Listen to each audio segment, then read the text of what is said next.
Por que será que a gente não consegue ver o futuro?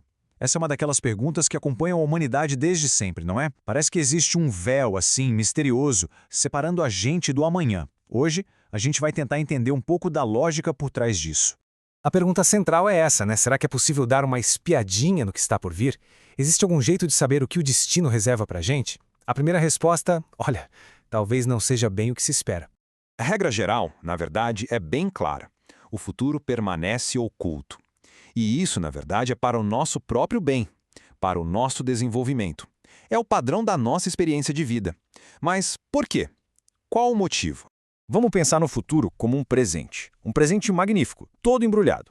A beleza da coisa não está só no que tem dentro, mas na expectativa, na curiosidade, sabe? Naquela alegria de desembrulhar na hora certa. Se a gente abre antes, não só estraga a surpresa, mas a gente se rouba uma lição muito valiosa, a de aprender a esperar. E essa ideia do presente já nos leva direto para a questão principal. Afinal, qual é o verdadeiro motivo por trás de todo esse segredo? Por que o futuro é guardado às 7 chaves? A pergunta vai ficando mais profunda. Se a gente partir do princípio de que existe uma lógica maior no universo, qual seria o propósito de nos manter assim, no escuro, sobre o que vai acontecer? Vamos fazer um exercício, comparar os dois cenários. Se a gente soubesse o futuro, a tendência seria a acomodação total. Pensa bem, para que se esforçar se o resultado já está definido? Nossas ações perderiam o valor, o sentido. Agora, o desconhecimento. Ele nos impulsiona. Ele nos força a agir aqui, no agora, e a usar nossa liberdade de escolha a todo momento. Essa ideia fica ainda mais clara com uma analogia que todo mundo, com certeza, conhece. A de um professor que esconde o gabarito de uma prova. Imagina a cena, um estudante prestes a fazer uma prova importante. Se o professor entregasse o gabarito junto com a folha de perguntas, qual seria o incentivo para estudar? Nenhum, né? O aluno só ia copiar as respostas. O aprendizado de verdade, o mérito, vem do esforço, da dedicação de estudar e de encontrar as soluções por conta própria. Manter o futuro oculto é o que garante que a nossa prova da vida tenha algum valor. Mas, como quase toda a regra, essa também tem lá suas exceções. E entender quando esse véu se abre um pouquinho é tão importante quanto saber por que ele geralmente fica fechado. Então fica a dúvida. Se o segredo é tão crucial, por que, em momentos bem raros, uma frestinha no véu é permitida?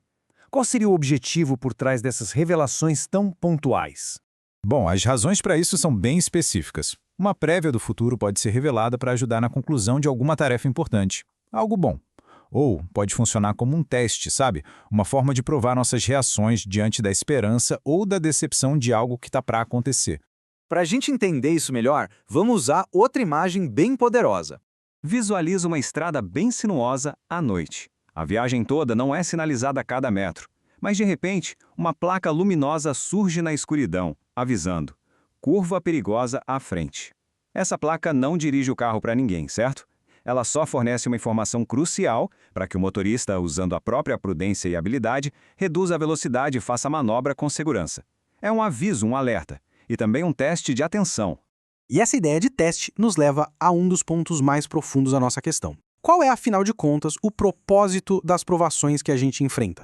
E aqui a gente encontra o que parece ser um paradoxo.